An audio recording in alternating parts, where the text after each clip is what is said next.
স্বাস্থ্য বিষয়ক content creator doctor Tasnim জারা রাজনীতিতে যোগ দিয়েছেন। মঙ্গলবার রাতে নিজের ভেরিফাইড ফেসবুক পেজে এক পোস্টে জানান, জাতীয় নাগরিক কমিটির যুগ্ম আহ্বায়কের দায়িত্ব পেয়েছেন তিনি। ফেসবুকে ডাক্তার তাসনিম লেখেন, আমি জাতীয় নাগরিক কমিটির যুগ্ম আহ্বায়ক হিসেবে দায়িত্ব গ্রহণ করেছি। এই প্রথম কোনো রাজনৈতিক প্ল্যাটফর্মের সঙ্গে যুক্ত হচ্ছি, তাই সিদ্ধান্তটি সহজ ছিল না।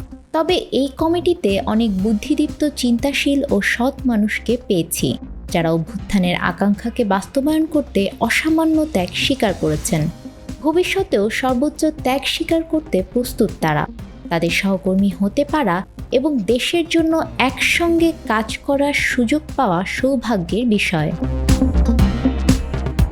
ডাক্তার তাসনিম আরও লেখেন, জানি না আমরা কতটা সফল হতে পারব, কারণ ন্যায় বিচার প্রতিষ্ঠা, সব নাগরিকের মর্যাদা নিশ্চিত ও পারস্পরিক শ্রদ্ধাশীল রাজনৈতিক সংস্কৃতি গড়ে তোলা দীর্ঘমেয়াদী প্রচেষ্টা, শ্রম ও ত্যাগের বিষয়।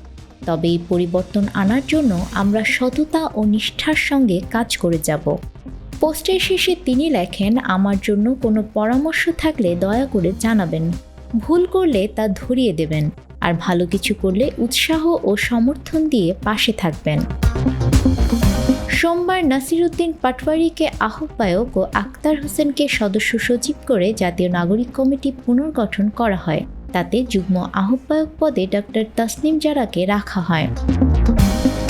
তাসনিম জারা যুক্তরাজ্যের কেমব্রিজ বিশ্ববিদ্যালয়ের একজন চিকিৎসক ও সহায় হেলথের সহ-প্রতিষ্ঠাতা। তিনি ঢাকা মেডিকেল কলেজ থেকে MBBS ডিগ্রি সম্পন্ন করেন।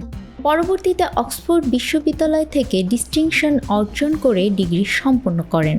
যুক্তরাজ্যের রয়্যাল কলেজ অব অবস্টেট্রিশিয়ান ও গাইনোকোলজিস্ট থেকে DRCOG ডিগ্রি অর্জন করেন। সহজ বাংলায় ভিডিও তৈরির মাধ্যমে মানুষকে স্বাস্থ্য সচেতন করে তুলতে কন্টেন্ট ক্রিয়েট করেন তিনি। নিউজ ডেস্ক, আমাদের সময়।